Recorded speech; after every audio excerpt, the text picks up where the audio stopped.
welcome to the Seasoned Butcher. Today, I'm going to show you how you can make ham just like this right at home. Now, you might be thinking, wow, ham, that's probably a pretty hard process. Actually, you don't know how simple ham really is to make. This step right here is the easiest way that I've ever saw, and the taste is phenomenal. Now, you're probably thinking, sounds expensive. Actually, I just went to the local supermarket, got myself 2 pork butts, in which you can get a pork butt around $1.50 a pound probably.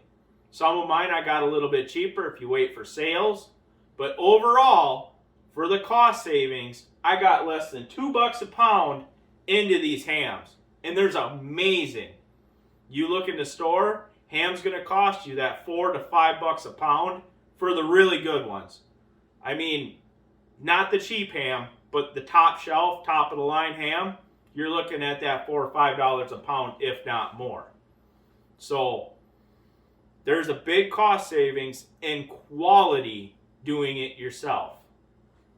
Also, today, I'm going to be using for these hams the Sweeter Than Sweet Cure from the Seasoned Butcher. You can go right to our website, www.theseasonedbutcher.com, go to the brines and cures, and you'll find it right there. Now, before we hop right into this video on how I made these amazing hams, hit that like, hit that subscribe button, but also come and follow us on Facebook. We're posting more field to table photos and content on our Facebook page. You can come and interact with us a little bit more. So now, to hop into these videos, what I did, as you can see here, is I got 2 pork butts sitting in a tub. Now what I did was I cut off the fat cap off the top of them pork butts. I left just a little bit of fat, but I cut the majority off.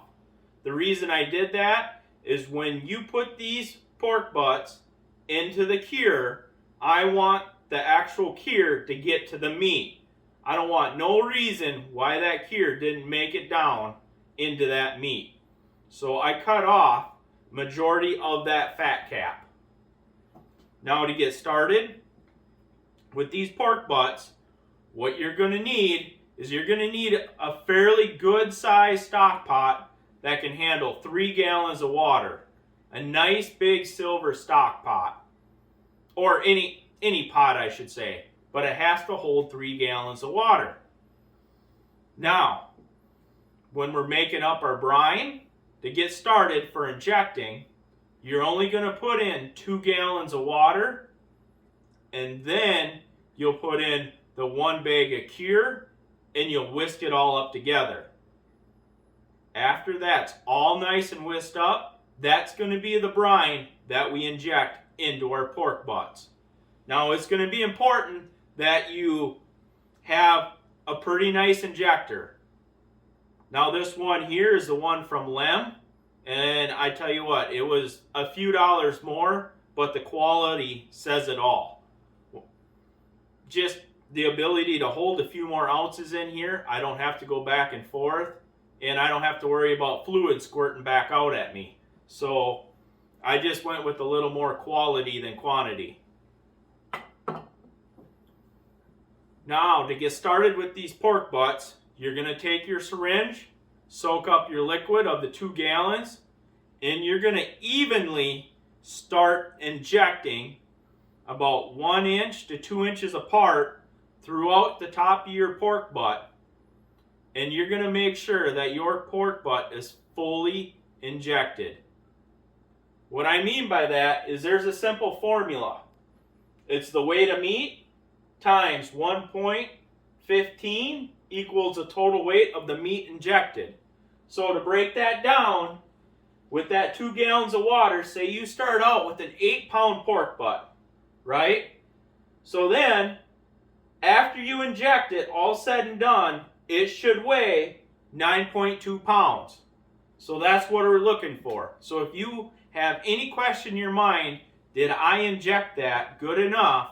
Take the weight of your meat, times it, times 1.15, and that'll tell you what your end weight should be fully injected.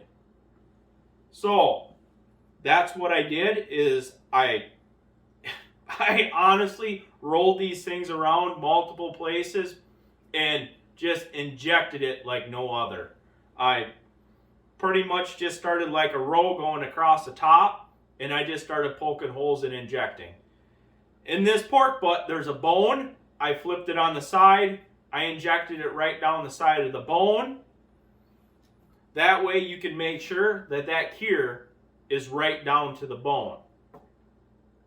Now, after you fully inject these pork butts, you're going to add another gallon of water to your mixture of concentrate.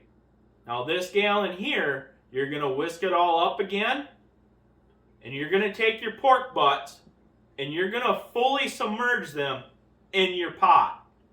Now you might have to use a little weight or some little tool that you got that's kind of heavy that you can submerge to help push them pork butts down so they don't float up and stick out. Because you're going to want them fully submerged so all sides can soak up that cure, that brine.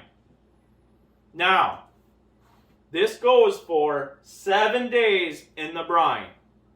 Now, every other day, I would come down and I'd rotate them because the piece that's down in the bottom of that pot, you're just rotating that and putting that up to the top or the side to make sure that it's getting fully, the brine is fully setting in on that pork butt.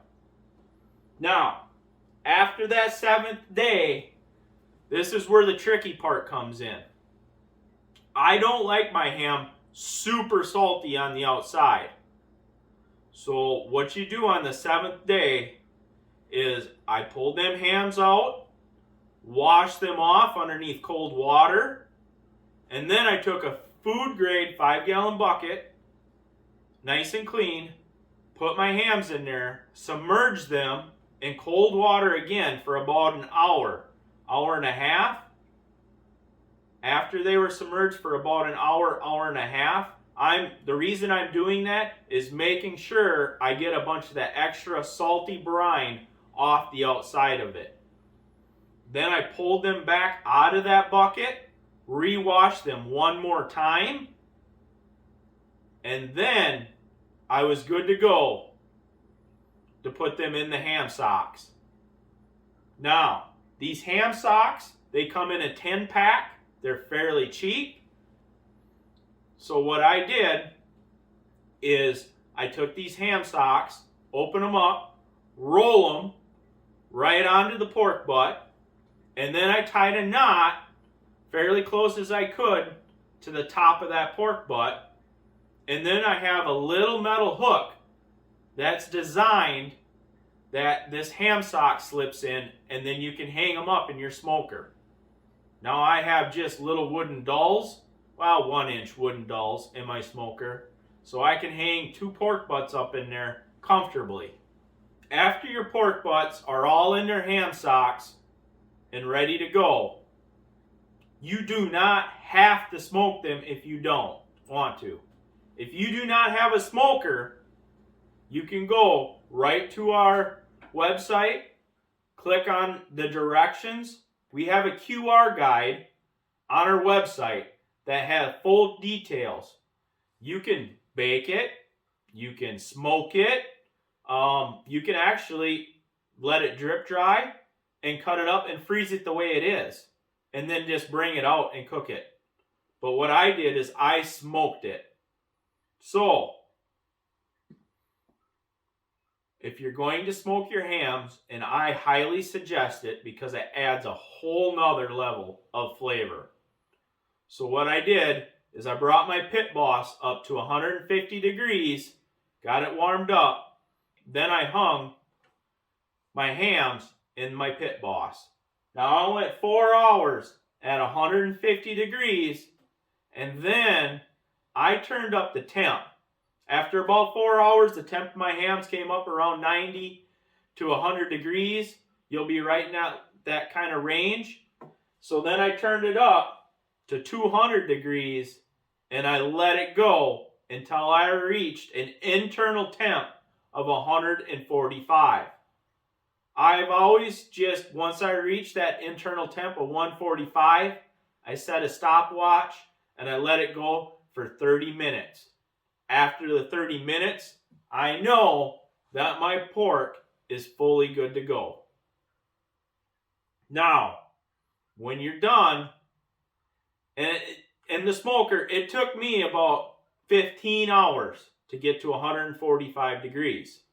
Some use with different smokers, different brands, it may be a little bit shorter, it may be a little bit longer depending on how you're going about this. But it took me about 12 to 15 hours to bring both them pork butts up to 145 degrees and hold it for 30 minutes.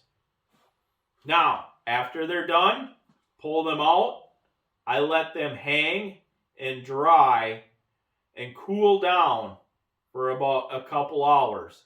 And then I go and put them in the refrigerator to finish the cooling process. Then they're ready to be cut up and packaged to your liking.